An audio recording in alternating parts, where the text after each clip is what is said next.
It is so meaningful to me because there are so many pieces of my life coming together, from past to present to future to just understanding the world in a new light.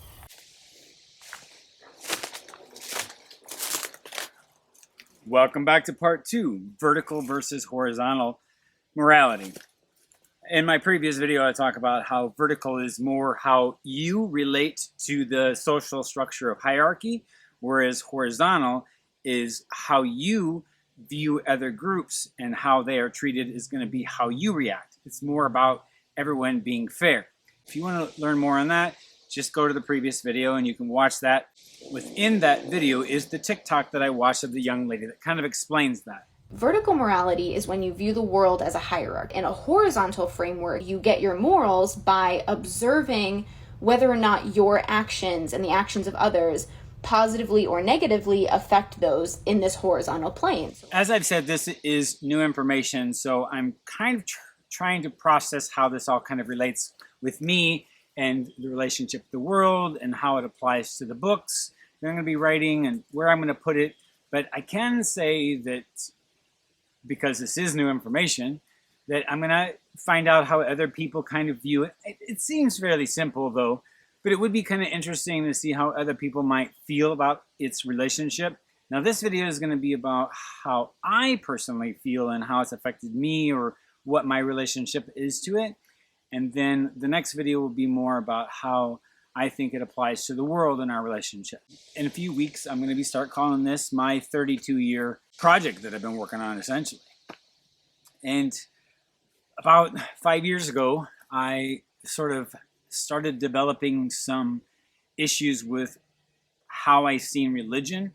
And just like many Christians, they have run across things that didn't fit into what they believed, and it has been put in a shoebox and is stuck up in the closet, and they forgot about it. They've compartmentalized it, and they don't want to deal with it.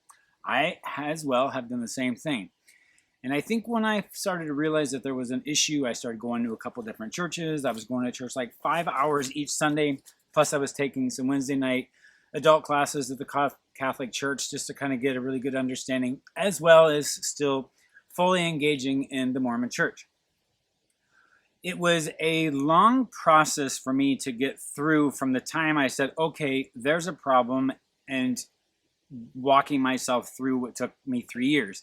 I will detail it out in the second book, Tornado in the Garden of Eden. It, to me, is a very similar process with the grieving process. There's a couple of steps that are a little bit different. There's one step that was very, very difficult for me to get through. But I digress. But once you pull religion out of your life and then you say, okay, where do I get my morals from? And I think that is a fear that a lot of people have if you do pull religion out. And so I did kind of struggle with that a little bit. And, you know, like I said, this has been 5 years ago that this process started. So I'm a couple of years past or through it. Acceptance sort of normalized it. But in that, you know, third year, I had to just tell myself, well, it really comes down to this sort of personal pride in yourself. And, you know, you just don't go out and kill people. I mean, it's just sort of common sense. Why would you hurt somebody? I think for me, I really sort of subscribed to how people in India, you know, in the Buddhist temples and things like that. And it just comes down to don't do any harm to other people. If it doesn't hurt anyone and it feels good, do it. There's nothing wrong with it. So I think that's kind of where I just sat with it and left it. Then I watched this TikTok, and now I'm starting to understand it a little bit differently. The only other thing I'm going to say on this subject is, and I want to talk a little bit more about it in the next video, and that's when you meet famous people. Now, I have a lot of respect or added interest in people who are famous. And I think for the most part, it's because they got to that position. So there's probably something very interesting or exceptionally skilled.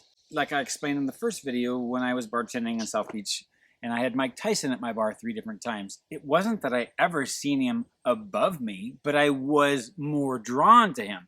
Although I'm exceptionally weird from that matter, something I have always, it's kind of been a curse because I'm very drawn to people who are not like me. In fact, the more not like me you are, the more that I am drawn to you. Now, as I've gotten, a lot older, I'm very different than the rest. But anyhow, go ahead and feel free to watch the next video. And I'm just going to kind of talk just a little bit about the relationship of how this vertical and horizontal morality may affect us in the real world. Again, I hope that you interact with this video. Leave some comments down below, some thoughts. I really like to hear what you got to say. This is really an interesting subject matter, and I'm sure there's a lot of things that I don't quite see in it.